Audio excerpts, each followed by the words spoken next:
Live from MMA Fighting Studios, this is Between the Links. And now, your host, Mike Heck. The iconic voice of Esterlin welcomes you to a brand new edition of BTL. Happy to be here on another Thursday, and sorry, that was bad. We gotta fix this in post, but you okay? I gotta do that again. I gotta do it. Okay? It's the perfectionist in me. Casey, can we rerun it, please? All right. Can we rerun it? All right, we're live though. All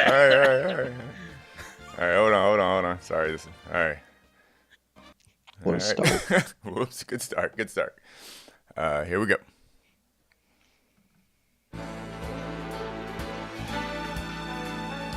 Live from the MMA Fighting Studios, Between the Links, and now your host, Jose Youngs. Frame me up.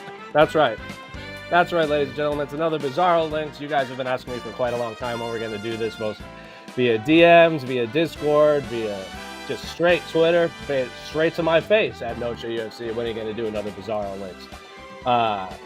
So we decided we should do it right now. Why? No specific reason. We just decided it's a rainy day in New York. The Red Sox have been eliminated. I need to take my mind off of specific things that make me sad, specifically the Red Sox being eliminated from the MLB playoffs, which should have happened weeks ago. But we're not here to talk about the Red Sox, even though we probably could for hours and hours on end, because that's all what you want.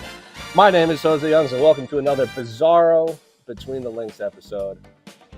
You guys know how it goes. I'm going to ask the questions to these two gentlemen. They have not heard these questions. I'm fairly certain Jed probably saw through this ruse. It wasn't like the first time when we caught him off guard. He doesn't seem as shocked and chagrined as he did last time, but Jed, how are we? My only question is, how deep did the ruse go? Because the viewers don't know this, but we had some technical difficulties before. No, that was, and now I'm not sure if those are real or not. What's real? No, that is 100,000%. Like, we had some serious technical difficulties that we are still working through. That is 100% accurate. The only lie is that Mike Heck is the host. I don't know. I don't know if I can believe you. You're an untrustworthy narrator at this point. Up is down, black is white, dogs sleeping with cats, chaos incarnate. Let's have some fun. Well, none of that is true, but what is true is Mike Heck is the other half of our contestants this week. Mike, how are we doing?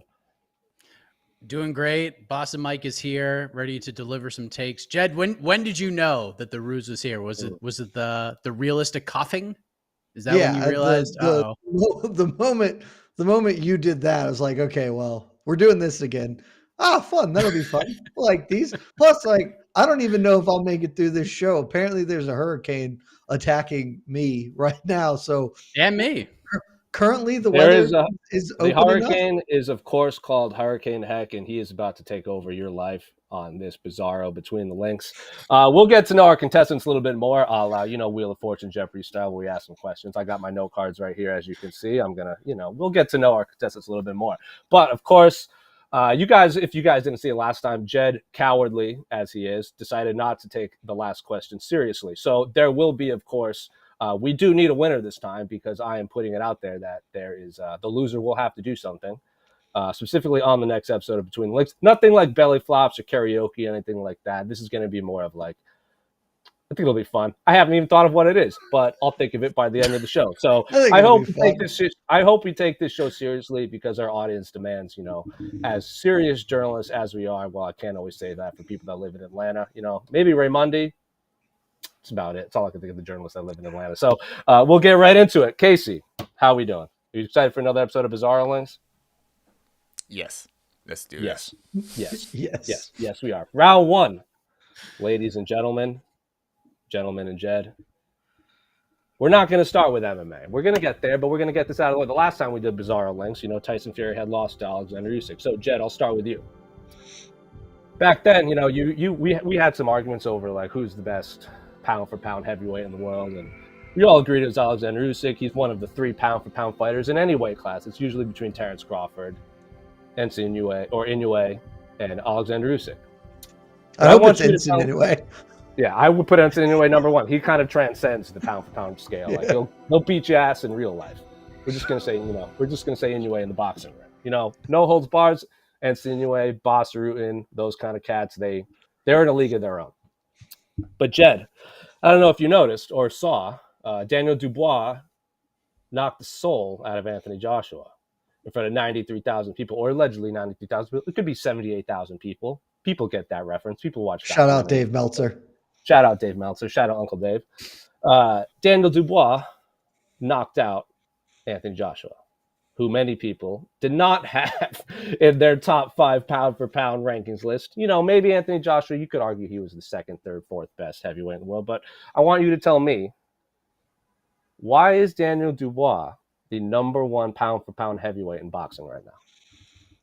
Because he just killed the guy. Look, you can come at me with this like, oh, Daniel Dubois lost, blah, blah, blah. And sure, that's a fact, I guess. But what about your feelings, Jose? And what about when you feel something, when you watch a man lose consciousness 6 times? I know officially he only got knocked out once, but realistically, Dubois got 6 bodies on him in one fight. And that's he's the feeling of the heavyweight champion, because look, no disrespect to Alexander Usyk and Tyson Fury. They're a heck of competitors. And Usyk had Fury in all sorts of trouble, but he didn't finish him. And if you're not finishing fights, as the great Kenny Florian once said, are you even winning fights? Then that's just up to the opinion of some dudes who are watching the fight, as opposed to definitive answers. Who's giving us definitive answers? Daniel Dubois and the freaking Fists of Fury have given us a definitive answer. And so right now he's the best heavyweight boxer on the planet. So in this pecking order, you have Daniel Dubois number 1. I'm going to assume Tyson Fury is number 2 in this list. Anthony Joshua put up a valiant effort, so he's probably 3rd. So I think we're on record that Alexander Usyk is the 4th best heavyweight in the world on Jed's tier list. I think you heard that right, correct? I was actually going to go 5 because, you left out Zhang. That's true. Might as well just put down to Big Wilder. Bang put a body out on Wilder last time out. So that is true. Give a man his respect. So everyone watching clip this, Jen made his arguments for the, heavyweight MMA royalty and heavyweight MMA rankings the last week. He has Shout a new out to Martin tier Bacoli list. too. He has a new tier list. My guy Bacoli. Daniel Dubois number 1, Alexander Usyk number 5, even though Alexander Usyk beat Daniel Dubois. And I might add, got hit in the nads about 20 times in that fight. I counted 20 times. If you're not cheating, you ain't trying. That's true. That's true. I think Mike Heck said that one. So, terrible answer, Jed. We're going to move right along to Mike Heck. Mike, we're going to stick with the theme of boxing. There was a big boxing match last week. There was no UFC. There was a big boxing match. Callum Walsh won, correct? He did. Callum Walsh won. He is, fighting on Fight Pass. Dan, he's kind of Dana White's pet project right now. He's going to be Dana's foray. He's going to be the spear into this boxing world. Dana White is going to be, quote unquote, the savior of boxing. However, I think we could all agree boxing has never been more popular than it is right now in the 21st century. I don't really think it needs saving. Turki Al-Sheikh's doing his thing. We're getting these fights that we always want. But, Mike, I want you to tell me, in a complete answer, boxing has never been more popular in the 21st century. It doesn't need a savior. So why is Dana White the savior? Because he's striking while the iron's hot. By the way, I cannot stress how hilarious this graphic is. This is the longest graphic in the history of this program. It's 2 full lines. It's absolutely incredible. Dana, so my biggest question about all this was Dana's I'm going to enter boxing. He's been in boxing for all this time. He was in boxing with the McGregor fight. He's been in boxing for the last 3 years of this Callum Walsh situation. When has he not been in boxing? There was a 2-year stretch where he actually wasn't in it, and he's been there for so long. Now, I understand now we could do the quote-unquote Zuffa boxing, whatever he's trying to do, but he's just going along for the ride right now. He sees how popular boxing is. He sees that he could team up with somebody like Turki Al-Sheikh and realize that, hey, with this guy as a partner and this guy's money helping my money go a little bit wider, he can cash in on this, whether it's Callum Walsh or whoever they bring on. There were some other names mentioned at that just very boring post-fight scrum after the Contender Series on Tuesday. I'm intrigued by it. I assume he's going to be teaming up with Turkey and all this. I could be wrong, but he's been in it. He's certainly not going to be the savior of it. He might just be like an extra face because he's way better at this promotion stuff than Turkey is at this point. Turkey's kind of fallen off, and I think he kind of sees that. So Dana could be sort of the Paul Heyman to his Brock Lesnar, if you will. It's just got to be super weird and strange. And he made one mistake already, though. The one thing I actually wanted him to do was take the Gamebred boxing model and do it with UFC fighters. Just have a bunch of UFC fighters who like are waiting for fights. Just go in there and box each other. Like we could get Adrian Yanez, Rob Font rematch in a boxing ring. That would be sick. I would watch the crap out of that. I think that'd be a cool thing to do, but Dana already shut that down. And now I'm already like, then what is this actually going to look like? So will Dana actually be the savior? No. Will he get credit for being the savior by some minions who know nothing about the sport? Absolutely. But we all know he will not be. He's just going along for the ride at probably the best time to do it. What are we talking about? Boxing, Tank Davis, Ryan Garcia did 1.2 million pay-per-view buys. Of course they need Dana White. Of course they need Dana White to save boxing. Boxing is selling, like, how many times, like, in the last 12 months, how many boxing matches have we covered at MMAfighting.com? Probably more than any other year combined. Of course. Yeah, but that's misfits, Really, they're doing the heavy lifting of saving boxing. Sir, that is about his box. That is peak boxing. That is peak. Yeah, that's what I'm saying. They're the ones saving it, not Dana. KSI is the boxing savior. No, you all just too scared to admit the truth. They need Dana White to, clean it up. Dana White is seeing this fancy car and he needs to get on it. He needs to, he sees, I don't know what's a soccer team that keeps winning. Manchester City keeps winning. Do they keep winning? Maybe they do in this fantasy world. They keep winning, and Dana White's, you know what? I can help you. Well, we won 8 in a row. Nah, I got this. I'll help you figure it out. And that's going to be Dana's role. I don't care if the Yankees had 27 rings. Dana White's like, you know what? I'm the guy. I'm going to win this. So anyway, both terrible answers. Well, I'm of course, as you know, going to have to give it to Mike. He had the more thoughtful answer. He gets 7 total points. So he's up 7-0. A touchdown. 7's nothing in Bizarro BTL. That's true. I think you were down like a million points after the first round. I'm trying to keep it close. I'm trying to keep it, people want to be entertained. People want to tune in. They're the dregs of society and life that are struggling through their weekday. They want to watch this live. They want to see a close competitive game. They don't always want to see blowouts. They don't want to see the Broncos versus whoever the Bengals. Did they win 46-10, something like that? Maybe I just made that up. Or when the Seahawks beat up the Broncos, they don't want to see that. They want to see Red Sox Yankees up 3-0 and they come back. That's what they want. They don't want to see last year's Celtics just run train on everyone. They want to see this. They want to see this. They want to see 28-3. 28-3. Moving right along, we're going to know our guests a little bit more. Casey, we can pull up Jed's. We can pull up Jed's face. I got some notes. So Jed, I have here on my note card. That it says your favorite movie is Angels in the Outfield, and more specifically, your favorite, both literary and cinematic character is the dad in Angels in the Outfield. Explain why, because that's I think people are a little confused by this. He's not the most popular one. Isn't the dad dead in Angels in the Outfield? No, he's the dad that gives up his son for adoption because he doesn't want to be a father anymore. Oh, that's in Angels in the Outfield? Correct. He says, Dad, when can I come home? And he goes, when the Angels win the pennant. And then he prays to God.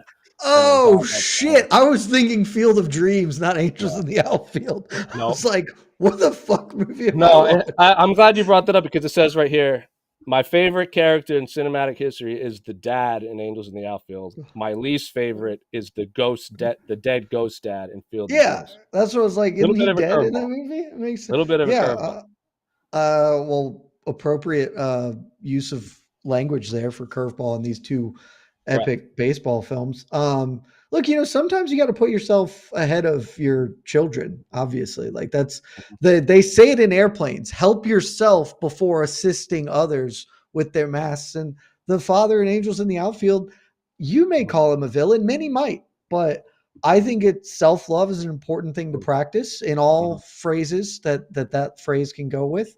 And don't know the character's name because they painted him as a villain, but he knew how to prioritize what's right. And look, if he didn't impart that sort of wisdom on his child, he wouldn't have had the strength to pull himself up by his bootstraps and invoke a higher power to help the Angels fulfill all their success on the diamond. I think what you're saying is if his dad didn't abandon his son, then Danny Glover never would have adopted Joseph Gordon-Levitt. So exactly, I see what you're trying to say. It's still really weird that you're into the deadbeat dad of society. Mike, we're going to get to know you. It says here that you can punch a hole through a 10-inch cement wall, and you help orphan kids regularly. Pretty much the opposite of Jed. Tell me about yourself.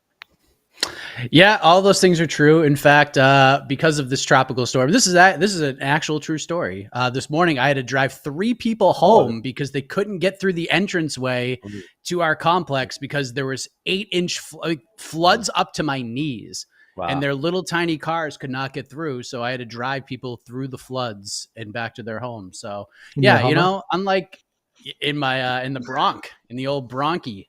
So yeah, I mean, it's always about giving back. Jed likes to, self first and all that. I'm the total opposite. So I think this is a perfect matchup here between myself and Jed Meshew. Babyface versus heel, good versus evil, Hulk Hogan versus Sergeant Slaughter, all that fun stuff. That's very true. You would never be a deadbeat dad. Unlike Jed's Hollywood hero, the deadbeat dad in the outfield. But moving right along, no rebuttal from Jed. We don't have the time. Anyway, round 2. Moving right along. We're going to start with Mike.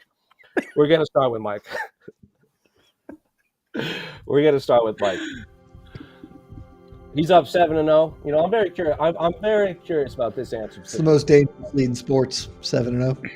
So, Noche UFC was a big deal. A historic card for the UFC. Sold a lot of pay-per-views, sold a lot of tickets, sold a lot of merchandise, according to MMAfighting.com and a report that the UFC put out themselves. It is, the highest grossing gate in promotion history, highest selling merchandise ever, and so on and so forth.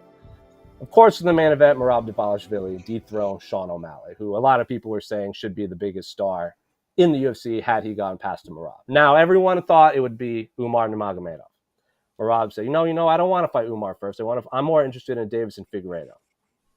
Devieson Figueiredo got booked up with Petr Yan, who you guys famously did the legwork on and confirmed the story. So, obviously, he's supposed to fight Umar Nurmagomedov, correct? Nope, not in this world.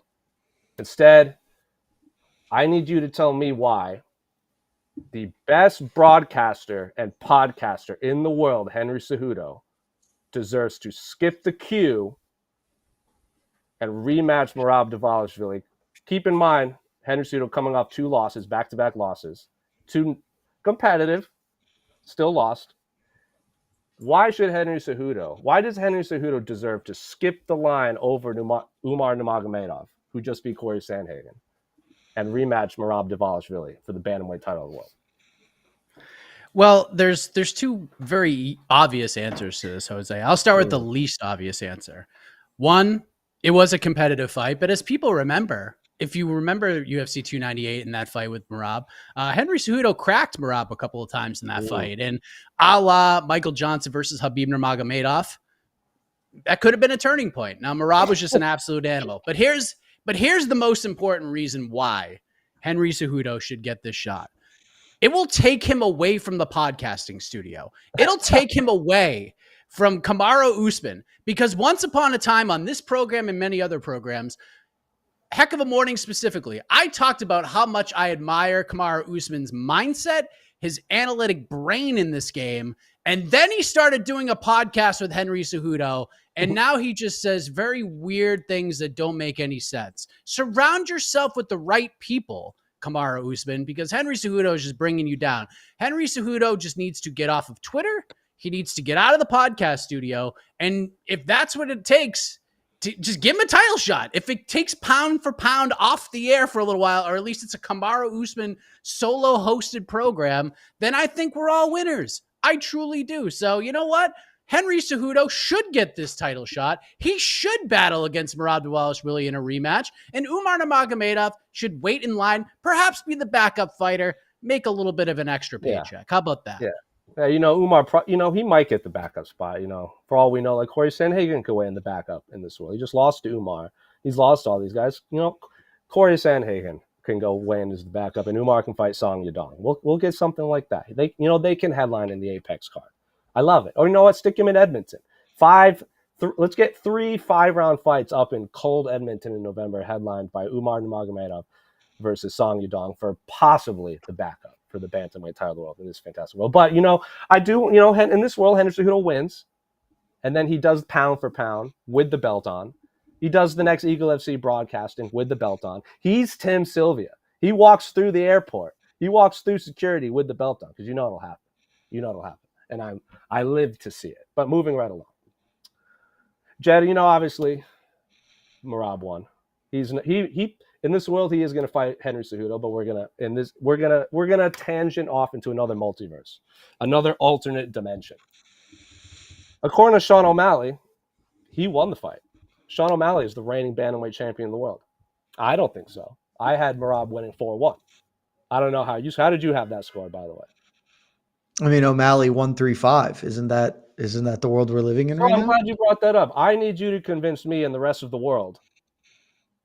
Why is Sean O'Malley the rightful reigning bantamweight champion in the world? And he was robbed. He was shortchanged.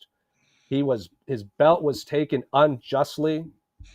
Why should he have 2 successful title defenses and he should be moving on to fight Henry Cejudo for the bantamweight champion in the world?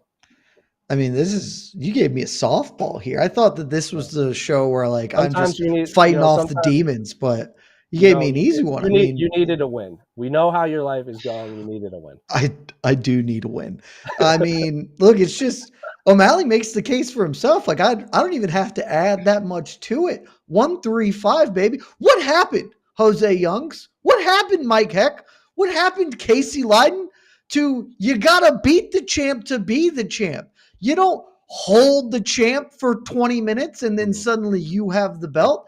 You don't just lightly knee him in the knees when you can't get him down and then do lay and pray and then just survive the barrage that he suffered in the 5th round. I mean, that tells me all I need to know. At the end of the fight, Stockton rules. Who was the man running away from conflict?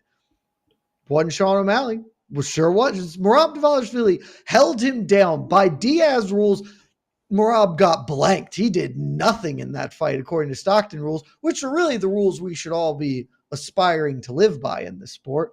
But even by the current rules, I mean, you can pull up the stats. I could show you that in the 1st round that Merab unanimously wins. He actually doesn't really do any damage. And the strike numbers are the same. I could show you that, but in your heart to be true. The man who was afraid at the end of the fight, who was hurt at the end of the fight, he's the guy who suffered more damage and by definition lost. Sean O'Malley 135, and still the sugar show continues. So what you're saying is the Mexican judges were biased towards the Mexican fighter Merab Dvalishvili and gave him the hometown cooking? No, because as we talked ad nauseum about going into this, actually, Sean O'Malley is the more Mexican of the two, based on whatever reasons they were arguing about. I mean, Merab is the only one that walked out to a Mexican song, so maybe they were swayed at the end. Who can say how the judges were feeling? And you were there, maybe the moment just got to him. The Sphere was extremely exciting, enthusiastic, and they were like, "I really like this guy who's doing a lot of hugging. I'm going to support him despite clearly the colorful hair and kissing, hugging and kissing. Maybe they just got confused that this was a fight and not some sort of, interpersonal exchange between the two of them. Who can say? That's true. That's fair. I'm all for the hugging and kissing in an MMA fight. It makes it kind of silly. Makes it fun. It makes it very fun. Because imagine if someone was like, someone said this like a decade ago. They were like, I had a friend who was like, what if a guy just ran at a guy trying to kiss him? And the other guy was like, oh, back off, and then tapped out. And it was like submission by attempted kissing. I'm all about it. I'm all for it. But, Jed, excellent question. Excellent answer. Mike. Excellent question, though. Excellent answer for Jed. Excellent answer for Mike. But of course, as we know, the bad guys aren't allowed to win, and they aren't allowed to pick up any ground. It goes to Mike, of course. It goes to Mike. You gave it. He gets 18 points. Moving right along. Just part of the conspiracy to keep Sugar down. I forget how many points I gave you in the first round, Mike. What did I give you? 9? Seven. 7. 25-0. So you're up 25-0. Yeah, Jed. At least it's not a million, right? I mean, it's fine. 25-0. That's the second most dangerous lead in sports. What's the first? 7-0. Oh. But anyway, we're gonna get to know our audience a little bit more. Mike, you host a variety of shows, preview shows, Between the Links. You got a lot of interviews. So it says right here, Mike, you've been doing this for how long? Just in the sport, or here at MMA Fighting? Just in the sport altogether. It's about 7 years now, 7-8 years. 7-8 years. And I'm hearing that you're building, a new command center. What's the update on that? We're just waiting for the bells and whistles, Jose. The floor is done. The framing is done. We just need to get some soundproofing there, dress it up a little bit. I would say by the time UFC 308 rolls around, we're going to be off and running. Hey, we love to hear it. And Jed, I got nothing for you. Moving right along to round 3.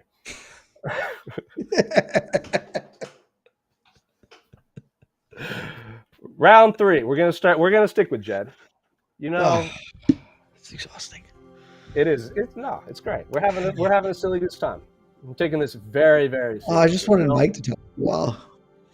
Last week, you argued that win over Renan Ferreira is a bigger deal than a win over Stipe, John, whatever for Francis. You've called a very specific fighter a coward. You've said Tom Aspinall is the best heavyweight. You've said Francis is the best heavyweight, and we're not going to rehash the last time you gave a terrible answer where your answer was to refuse to answer the question, and you went on your own maddening tangent. You were, stark mad and raving like a lunatic. So I need you to tell me, why is Tom Aspinall the 5th best heavyweight in the world behind number 1 pound for pound heavyweight Stipe Miocic, John Jones number 2, Francis Ngannou number 3, Renan Ferreira 4, and rounding out the top 5 is Tom Aspinall. He is the 5th best heavyweight in the world. Why is Stipe Miocic the pound for pound best heavyweight in the world and Tom Aspinall rounding out the top 5? I know you have a lot of feelings about this. You've blown up our Slack channel. It's a great question, by the way. Why is Tom Aspinall trying to skip over Stipe? He's number 1. Explain yourself. Explain your work. So not everyone's going to agree with this, and that's okay. I can stand firmly in the light of being correct, and the rest of you can just be idiots, and that's fine. It's not a crime to be stupid, as I like to say. Stipe is just undeniably the guy. I mean, look at the resume of significant wins over current fighters that matter in modern day heavyweight MMA. Of course, he's got the win over Andrei Arlovski, the GOAT, the greatest heavyweight of all time. Stipe Miocic finished Andrei Arlovski. That's just where we're starting the conversation. Fabricio Verdum. What could be more relevant than a win over Fabricio Verdum right now? I mean, just that is so significant in today's heavyweight rankings. The Junior Dos Santos, the rematch, because we're talking, this is a litany of the people in the top 10 of heavyweight history. And then you get to, Daniel Cormier. Was Daniel Cormier a career light heavyweight who was undersized at light heavyweight? Sure he was those things. But you know what? He also knocked out Stipe before, and Stipe has the temerity, the resolve to come back from that and get not 1, but 2 wins. Did it take him 40 minutes of fighting to figure out to hit Daniel Cormier in the body? Sure. But he figured it out. Sure. The greatest heavyweight of all time, you would think, might come to that conclusion a lot sooner based on tape study and just generally fighting. But he got there in the end, and that's what matters, is that it might take him a while. Maybe he loses to John when they fight. But if they fought 12 times, 13, 15, He'll probably get John eventually if you give him enough time in there and John gets old and decrepit enough. And that's why Stipe is the best heavyweight of all time and the second Andrei Arlovski heavyweight GOAT and the best heavyweight currently competing in mixed martial arts. I'm glad you said that. So to round out your argument, correct usage of the air horns too, by the way. To round out your answer, Stipe Miocic, who has not fought since the pandemic, UFC 260, is off our pound for pound list altogether. Both heavyweight, unjustly in your world. I assume you keep slotting him number one, and then AK keeps sending it's just the rules. AK's like rules are rules. Rules rule. Can't do it. AK's like, MMA is not supposed to be fun in this world. Stop putting Stipe number one. Stop writing Stipe's name above the crown. Like, yes, beating Stipe supersedes the crown, the heavyweight title. I like your moxie, Jed. I like your answer. I like it a lot. So there you go. Stipe Miocic is pound for pound, because everyone knows what that means, especially Dana White. Pound for pound, number one heavyweight in the world. Look, if two men walk into a fire station and Stipe is one of them, he's the guy walking out. He's not walking out. He's the guy riding the fire truck out. You know what he's doing? Damn right. You know what he's doing? He's carrying him out and administering CPR after he absolutely mollywops him. We're moving right along. I like your mock. The hero. Mike, sticking with the heavyweight division, they announced John Jones versus Jed's pound for pound heavyweight Stipe Miocic. And as Jed just eloquently argued, Tom Aspinall is the 5th best heavyweight in the world, 3rd best in the UFC, obviously because Francis and Hannon are in the PFL.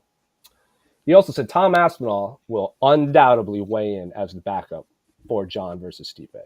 The interim champion will weigh in as the backup for the undisputed title.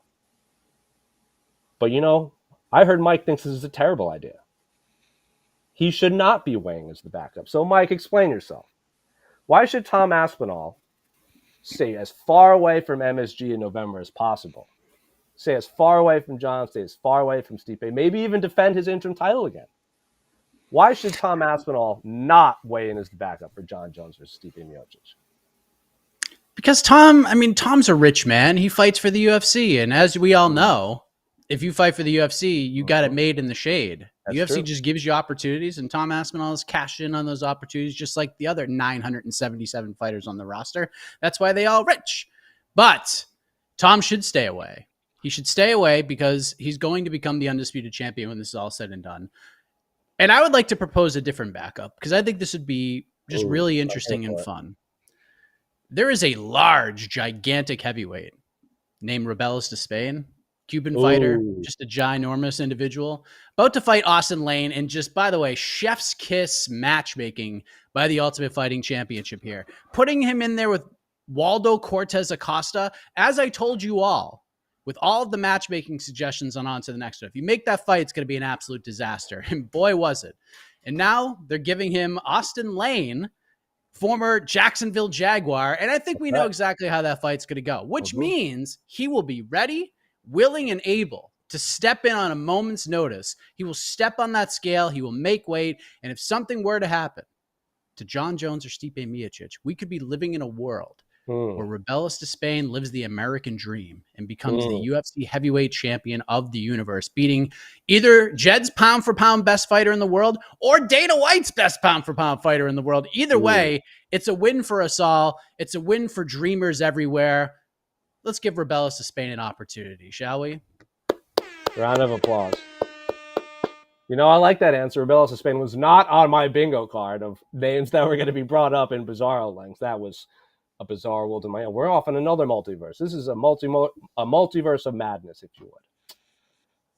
Now, who to give the points to? I like both of your answers quite a lot. Andrei Arlovski, heavyweight GOAT, Rebelis de Spain, the future heavyweight champion of the UFC, and probably going to fight John Jones in Madison Square Garden because Stipe is going to pull out this time. I was going to give the winner 6 points, but I'm going to split that up. Mike, you get 3. Jed, you get 3. I'm on the board. I like both answers. We got 28-3. 28-3. Was that the score of the Super Bowl that you all lost? Or was it 26? I don't know who y'all is. I'm not a Falcons fan, but that was the score of the Falcons-Patriots Super Bowl. I'm talking about the collective Atlanta. Who's your football team? I'm a Colts fan. No comment. There's moving right along. There's nothing. We're not a franchise that matters. We've now learned more about Jed than I ever want to think in my entire life, and that he is a Colts fan. Moving right along. We don't need to get into it anymore. Round 4, 28-3. We're going to stick with who started last round? Mike? No, Jed started last round. So we'll start with Mike this time. Ooh, I like this question for Mike. I really like this question for Mike. We got a big UFC event this week, UFC Paris. Maybe not as stacked as previous UFC Paris cards. There's no Cyril Gane on this card. Benoit Saint Denis versus Moicano. Renato Moicano is the main event. A lot of people think, maybe it shouldn't be the main event. A very specific person that, Mike interviewed, Brendan Allen, thinks Brendan Allen versus Nassourdine Imavov should be the main event. And he said a lot of harsh things about the ranking panel. He thinks that his middleweight fight against, I'm not going to argue. I would have liked that main event, but I'm always down to clown with Benoit Saint Denis versus Renato Moicano in 5-round fight. But, in this world, neither fight deserves to be the main event. Brendan Allen versus Nassourdine Imavov kicks off the main card. Benoit Saint Denis versus Renato Moicano is the co-main event.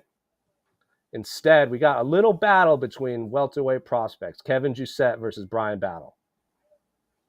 Why does Kevin Jousset, who is 2-0 in the UFC, versus Brian Battle, who's on a tear? Why is this the real main event of UFC Paris? Kevin Jousset versus Brian Battle. I think you need to ask yourself, why isn't this the main event? That's a fair question. It's a great question. Look, Brian Battle looked like an absolute world beater in his last fights against Angelosa. And let's be honest, in Bizarro world, the man tried to cheat. And as we say at MMAfighting.com, you should always cheat because nothing's ever going to get called. And in the one rare unicorn type case where something was called and some sort of result was changed, it happened in that fight where Brian Battle was up probably 20-16 in that fight. He was just putting the wood and the boots to poor old Angelosa. And look, Kevin Jousset, a local guy, is going to get the crowd behind him. And like you said, 2-0 inside the octagon, very technically savvy. And these are two guys that probably shouldn't be fighting at welterweight. Let's be honest. These guys should probably be fighting at middleweight. They're two huge guys who cut a lot of weight, but two totally different styles. Both have finishing ability. But Brian Battle, Kevin Jousset, they're just going to collide, man. Two freight trains getting after it. One's going to go a little bit faster than the other. But that doesn't necessarily mean that the faster one's going to win. Maybe one has just a couple more cars. Maybe that's what Kevin Jousset's bringing to the table. So I think it's a great matchup. I think the stakes are incredibly high, fantastically high. And who knows? Maybe the winner of this fight, because they are so big, maybe they could be the backup fighter for MSG and fight for the heavyweight title. So the stakes just got even higher, Jose. As Shaheen El-Shadi once said, time is indeed... what is it, a flat circle? I can't even remember the phrase. That's how mind blown I am right now. Bringing it back around. So sorry, Rebellas to Spain. Kevin Jousset and Brian Battle will be weighing as the backup for Stipe Miocic versus John Jones. Tom Aspinall will have to defend his... Tom Aspinall, you know what? It's not all... Tom Aspinall can defend his interim title against Rebellas to Spain. Cyril Gane and Alexander Volkov can kick rocks. I love your moxie. And Bizarro world aside, Kevin Jousset versus Brian Battle is the fight I am most looking forward to at UFC Paris. That fight absolutely slaps. But moving right along. Jed, I don't know if you saw or heard, but Dustin Poirier, they're just so intertwined in my mind. Dustin Poirier said he probably has one more fight left. He tweeted, trilogy? We all assume he's talking about Justin Gaethje. Get the rubber match. A lot of people want to see him close it out in the Smoothie King Arena, the best named arena in all of sports in New Orleans. Dan Hooker responded with rematch. Obviously, he wants his rematch against Dustin Poirier. I think, and honestly, the two Justin Gaethje Poirier fights, two of the best fights you'll ever see. The Poirier-Hooker fight is a very underrated banger. The only problem is it was in front of a nobody in the UFC Apex. I'm fine with either of those fights. Justin Gaethje said he probably has a handful left if he ever goes to sleep again. That's a wrap. He's called out Charles Oliveira. He called out Dan Hooker. He called out Poirier. He called out Charles Oliveira. Who he called out. Charles is obviously fighting Michael Chandler. So that's off the table. So we kind of have this triangle right here between Dan Hooker, Justin Gaethje, Dustin Poirier, Dan Hooker. Who's going to fight who? Now, UFC's Paris is main event. The winner will most likely, they'll probably fight someone like maybe they'll fight Dan Hooker. Maybe they'll fight Paddy Pimblett. But not in this world. In this world, the winner of Renato Moicano versus Benoit Saint Denis will indeed be Dustin Poirier's last fight. Convince me why a rematch between Benoit Saint Denis or a fresh matchup against teammate, I believe he's ATT guy, if I remember correctly, Renato Moicano, that deserves to be Dustin Poirier's swan song in the UFC. Well, I will answer your question because I always answer the question. I just want to say I am a bit disappointed in Mike. He didn't bring up the real reason that Giuseppe Battle is the main event. It's because it's the only fight that has a tough winner. And given who his best friend is, the disrespect for the Ultimate Fighter winner, Brian Battle, and kind of the legacy of Tough 29, just felt disrespectful. I'm just throwing it out there. Just, do with that what you will. As far as Dustin Poirier fighting the winner of Renato Moicano BSD, again, I kind of feel like you're giving me softballs here, Jose. Like this, how do I need to sell this fight to you? Okay, sure, it would be a quick rematch if BSD wins. Is anyone complaining? That fight was banger. That's one of the better fights of the year. And it was only a round, And so him coming back and just doing that again, nobody will ever turn their nose up at watching Benoit Saint Denis or Dustin Poirier fight individually, much less in opposition to each other. And then if we get Renato Moicano, look, he's not quite to the level of Dan Hooker and BSD and the always delivers bangers, but this is a guy who delivers bangers.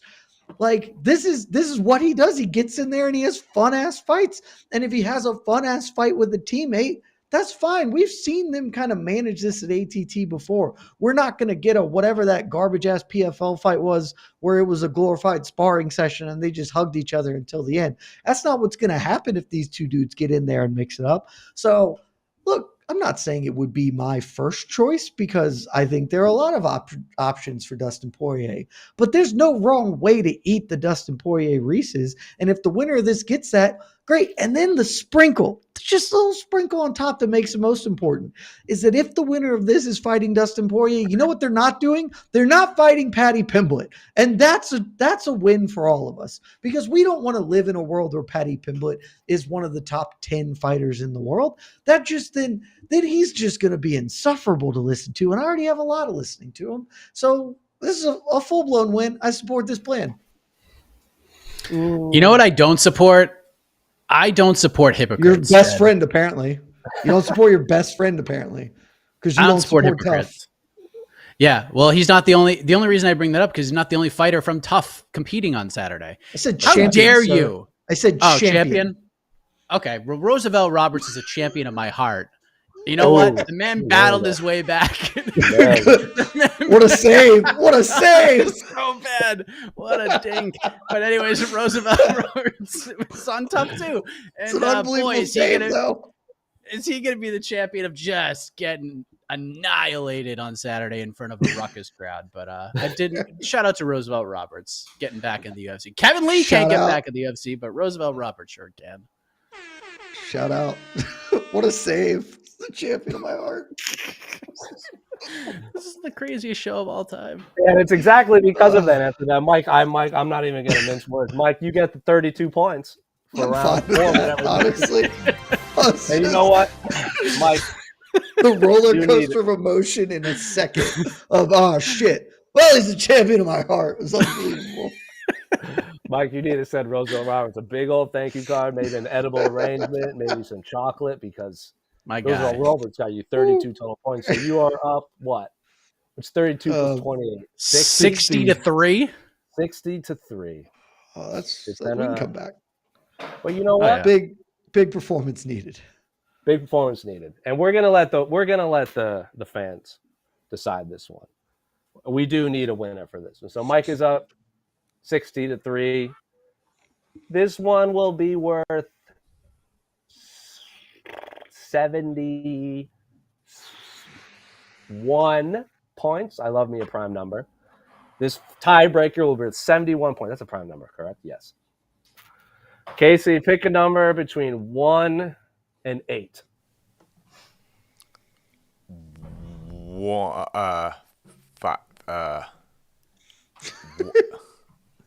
8. Yes. Mike, what number are you picking? So many to choose from. I'll go with 8. On the money. Absolutely nailed it. I don't even need to ask Casey what his guess was because he nailed it. That's how in sync we are. That's how in sync we are over here on the video department. So, Mike, I'm going to start with you for 71 points in the final tie-breaking round. Yeah. The UFC has had some big free agent signings these past few months. Kaya Sakura's come over. Michael Venom Page has come over. Kayla Harrison has come over. But Reinier de Ridder, former 2-division champion at one championship, went for history, tried to become the three division weight champion. Didn't work out for him, but he's since become a free agent and has since signed with the UFC. He's going to face Gerald Meerschaert in the world's greatest, most famous arena, the UFC Apex. Can't even say that without laughing. In November. But you know what? In this world, he blew it. Reinier de Ridder should not have signed with the UFC. He should have gone somewhere else. He should have gone to any other promotion, Cage Warriors, Ryzen, whatever. So, Mike, why did Reinier de Ridder blow it by signing with the UFC? Well, I mean, there's a couple of very obvious reasons. Right. One, he's probably making a pretty decent, I don't think UAE Warriors has like a ton of money, but I'm sure they paid him pretty well to compete for their organization. So I think he's probably making a touch less money fighting for the UFC, if we're being honest. The second thing is, and I needed that beautiful graphic made by Jose Youngs in the MMA Fighting social media team to really put this in perspective. Jed, I know how you feel about Mr. de Ridder, RDR. He's a hero of yours. The guy's done so many great things. You were the driver of the train. The reason he was ranked so highly at any point was because of you. And unfortunately, in his UFC debut, he's going to get Meerschaerted real bad, where he's going to have a terrific first round. He's going to have a terrific first round. He might even tie Gerald Meerschaert into a little bit of a pretzel. But the problem with Gerald Meerschaert is, unless he's fighting Khamzat Chimaev, the man is absolutely unkillable. And he's untappable. He's unfinishable. And I don't think Reinier de Ridder is going to be the one to do it. I think Gerald Meerschaert's going to dig deep. I think he's going to finish Reinier de Ridder. He's going to be atop the leaderboard for most finishes in middleweight history. Anderson Silva will be below him. It's just going to be records for good old GM3. I think the mistake of just losing on the bank account side of things, and then he's going to get Meerschaerted at UFC Apex 100, Jed, at the biggest event in the history of this promotion. It's going to have RDR with a red mark next to his name because he got submitted in round 2 by Gerald freaking Meerschaert. Is it even a mistake though if you lose in an event of that magnitude? So what we're saying is Reinier de Ridder will join the likes of, Hector Lombard, Mateusz Gamrot, and these big free agent signings that come in, and Gerald Meerschaert is gonna be the Tim Bosch. He's gonna be, who did he? Guram. Gamrot lost to Guram. It could be Guram Kutateladze, yeah. So Gerald Meerschaert equals Guram equals Tim Bosch. Those three are just all the same person. You heard it. That was what Mike was really trying to say. Tim Bosch equals Guram equals Gerald Meerschaert. That's what Mike was trying to say, and just not as many words. That's what I got you. I get what you're saying, Mike. We're on the same wave. We're on the same wave. Yeah, I didn't. We're like Stockton and Malone. I know where you are past layup. So Guram. I would have chosen different people. Guram alley-ooping it to Tim Bosch. I love that. Guram alley-ooping to Tim Bosch. Sign me up for that full piece back tattoo. Moving. I think Mike called you Karl Malone, which I personally think is an insult. Oh, they're pieces of shit, especially Malone. But at the same token, on the basketball court, they were fun to watch. We can't deny that. Plus the fits, man, those 90s jazz fits. Looking fly with 0 championships. That's all I'll say. Just like Jed. Anyway, except without looking fly. Jed, I'll take it.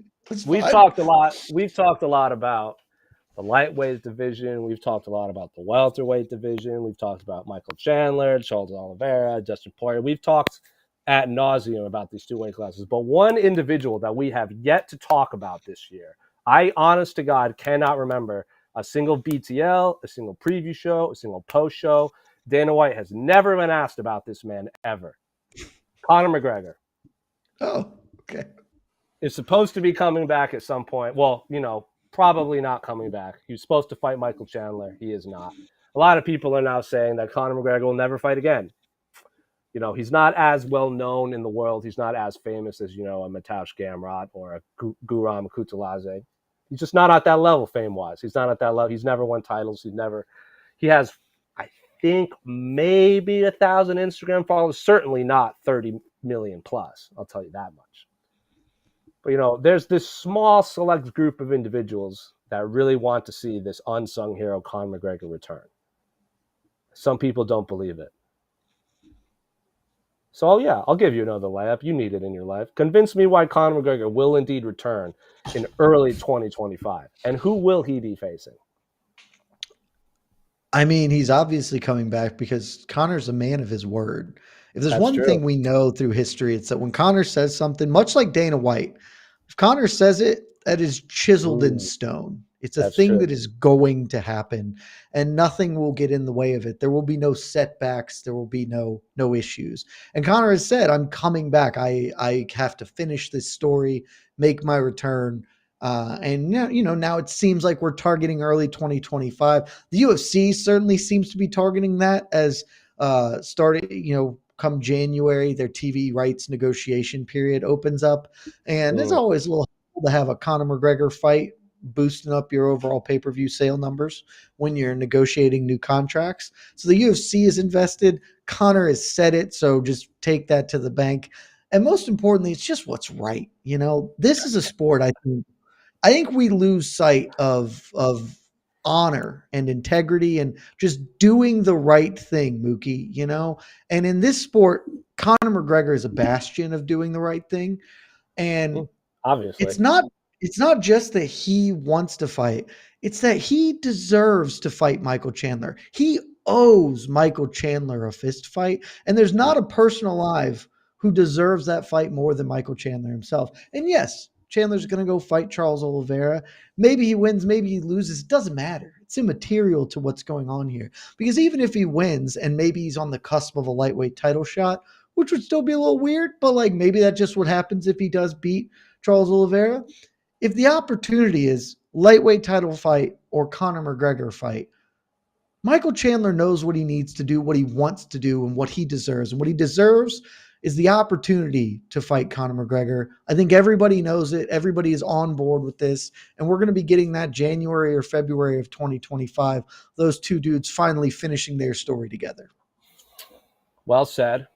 Mike has long been a defender of Michael Chandler, so I'm glad he brought him up. I'd probably say Michael Chandler's his number one fighter, probably followed by who's number two? John. Number three would probably be Volkanovski, who everyone continues to doubt. That kind of rounds out your top three, right? I'm trying to think if there's somebody there I forgot, but that sounds pretty okay. Sounds pretty accurate. Well, Stipe. Don't forget Stipe. Oh yes. Well, Stipe is the one that you right. Because Stipe is like one, and then Michael Chandler would be two, and then who did I say was three? John. Well, I think that's probably right. Volk, and then Insinuate is kind of right above, kind of outside the list because he's just the baddest dude in the entire world. The goat. So, Casey, did we have are we letting the fans pick a winner this time? Yes. Fans, get your votes in. Get your votes in. I'm going to ask some other. Mike, I'm curious, who are you going to root for in the playoffs now that the Red Sox are out? I don't know, man. I don't know. Just gonna watch the games and hope they're fun. It's tough. I don't usually root for divisional teams and things like that. Never. I don't know. I just want to see a good playoff. I want to see some close, compelling series. Well, maybe a couple sweeps early, but once you get to the DSs, I want to see some close, competitive battles. The correct answer is whoever the Yankees are playing is who I will be rooting for. But once That's- they're eliminated, I am Well, I mean, all aboard. they're gonna I'm all lose. aboard. Yeah, All right, dude, God, they're getting I hope eliminated. so. I can't live in a world Absolutely. where Aaron Judge has a World Series ring. I cannot. No, live in that they will choke like they always do. It's going to be glorious. This huge, gigantic payroll with this lineup that nobody can get out, and then they lose in 5 games to some team that they're a plus. That is a plus 600 underdog against them. So, by the way, was there no antitrust lawsuit in Bizarro World? I'm just curious. You want to talk? Would you like to talk about it? I mean, This No, all, it- that all Like kind in of Bizarro, came together the fighters right get before- paid appropriately. That that's all right. went- I did discuss that earlier. So you're right. There is none. There is none. In fact, the UFC is actually suing the fighters in Bizarro World for being so rich and successful. So Well, I wanted, yes. Mike and I talked about this yesterday, and I put together some questions very hastily. And then all of this came out this morning, and I just felt it wasn't appropriate to throw such a serious topic into Bizarro World, if that makes sense. Yes. I think that's reasonable. Mike, Jed, I would That's love to smart. hear your thoughts about it. Mike, your quick thoughts on what because I'm sure there are fans that may be tuned in that want to hear our thoughts about it. So, Mike, the floor is yours. I mean, the fighters got more, at least like some of them did. Some of them did. I mean, this one settlement is bigger than the others combined in the last one. So I guess that bodes well for the Kung Lee side, but nothing about the Cajun Johnson side. They're looking to get it dismissed. But at the same token, Jed, I'm sure you feel the same way. And we've left Bizarro World. Yes. I just feel like this is still, I mean, it's a little tiny winlet. It's not even a victory. I still wanted to see this go all the way. And when the Judge Boulware was like, nah, dude, we're going back to court. This is no bueno. I thought for sure that the judge was going to force us to go all the way. Now we got to keep in mind that the judge could still say, absolutely not. We're not accepting this. This is still going to trial, which is scheduled for February. And there's a part of me that kind of hopes it does. But then there's the other part of me that sees what Tom Lawler is out here tweeting saying, please accept this. Please accept this. And you think about where these past fighters are now as opposed to back then. And what Jesus Christ, what happened with Tom Lawler in his career because of a weird drug testing situation. And he's lost everything. And now he needs this to happen when a lot of us look from the outside in thinking, just take this all the way. I want to see what the UFC's business practices really are. I want to see those text messages between Dana and some of the managers that have been questioned. I want to see some of the seedy things that I know about that I can't talk about, but now we can all see them. Now we can all have a better understanding of how dark this sport can actually be. And this just says we're not going to get that more than likely. And yeah, I mean, good for the fighters. They got a little bit more and they could thank Judge Boulware for that, but still not a huge win in my eyes. I don't know about you, Jed. Yeah, my first thought was, wow, that's not that much more. Yeah. Because I am sort of just of the opinion that once they accepted the first terms, and then it got kicked back, which was wholly surprising. It was like, okay, well, the UFC is looking to deal here, and they were getting off very cheaply, frankly. And so now they'll still just deal, and it will be, a substantially more amount, and that will assuage Boulware's concerns, and they'll just call it. And then they kicked it 50 mil or whatever, which I'm not here to downplay how significant $50 million is, but in the context of the business of the UFC, that is adding a $5 on top of the tip or whatever. It is just not a massively significant number to them. And sure, the fighters may feel that, but I was surprised at how relatively small that was. And like you, I'm a bit sad. It's one of those things where it's hard for me to knock them. It is hard for me to come at the fighters and be like, you need to not do this. This is about more than money, because at a fundamental level, it should be. But I'm not in their shoes. I don't have their bills to pay, their families to feed, etc. And frankly, this is how capitalism works. And so I understand it. And it's mostly just disappointing to me, because to me, this whole lawsuit is not it's about more than billions of dollars that they deserve, which that is significant. It is about restrictive contracts and the outsized influence the UFC controls over this space, and having a better, healthier sport with the absence of a monopoly. And I said this the last time, this was the last bastion. There are no saviors coming. There is no cavalry to ride in behind it. This is the fight. It is die on this hill or don't. And the fighters aren't willing to. And I understand that, but it is disappointing because at this point now, the only substantive change that can ever come to the sport to kind of make it more equitable will be introducing the Muhammad Ali Act into fighters, which, in my opinion, should exist already, but like it's not. I don't think it solves all our problems, and I thought that this had a chance to do something significant. So I'm a bit bummed, but hey, if the fighters are happy, it's their lives. Who am I to tell them no? Yeah. I'm very interested if Dana White does indeed take his foray into boxing, how he's going to deal with the Ali Act that is obviously all over boxing. But I'm glad you guys said all that. I saw we wanted to talk about it, but we're supposed to have a Bizarro silly goose time here. That is a very serious topic. I think we can all agree that it shouldn't have been a Bizarro question. But I'm glad you guys got the floor. Yeah. I think you made the right choice. Yes. Yeah. I was actually hoping one of you guys would talk about it. The winner would talk about it, but I'm glad you guys both got the floor. Casey, do we have a winner? We definitely have a winner. We definitely have a winner. Is it double-digit winner? Your winner today. I don't even know who's going to be the winner because it's Bizarro. Is it like reverse world? Does the most votes mean the least votes? Your winner is Jose Youngs. Oh, wow. Full swerve. Full Bizarro. Full swerve. Add it right now. I am now 14-14, Casey. I am 500. I am the 2024 Boston Red Sox who have floated around 500 that the entire time. I win. Y'all are losers. Suck it, nerds. Suck it, nerds. I didn't see that coming. You got me on that one. I didn't see that one. How did I not see that coming? I'm actually mad at myself for not seeing that coming. Yeah. It's obvious in hindsight. Didn't see it. We had a silly goose time. I think the last time we did this, there was we did it on an off week when there was no UFC event, and it was off some really big news. And remember Conor had done that live stream. Usyk had just won. Lerone Murphy had just won. There was a lot of news happening.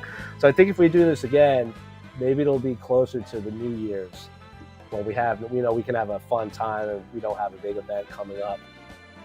Because I think the questions the first time were a little more Bizarro-y, if that makes sense. And Jed did get a whole bunch of softballs, as he quite said. Anyway, Mike, I'll take them. Love a softball. You're the host normally. What'd you think of this episode of Bizarro Link? It was everything I hoped it would be and more. It was fantastic. So great job, and what a swerve at the end. And you just never know what's going to come at you on an episode of Bizarro BTL. So. And you just never know when it's going to come. We didn't promote it. We didn't tell anybody. Yeah. We just did it. I didn't know what the questions were either. I just brought it to Jose. He said, bet. And then Casey said, bet. And then here we are doing weird shit on the show as my dog was peeing in the house and people were putting together tables in the house. So, I mean, this is the perfect time to do it. I should have been suspicious when you didn't send me like this, the syllabus for the ep. And we're just going to cover a whole bunch of stuff. And that's when I should have been suspicious, and I wasn't at all until it happened. I was like, oh, we're doing this. I thought this was a better one. The first one, novel, different, something we'd never done before. This one, I don't know. I liked the questions better. I felt the vibe more. I was into it. So, well done. Appreciate y'all. And thanks everyone for tuning in to another episode of Bizarro Links.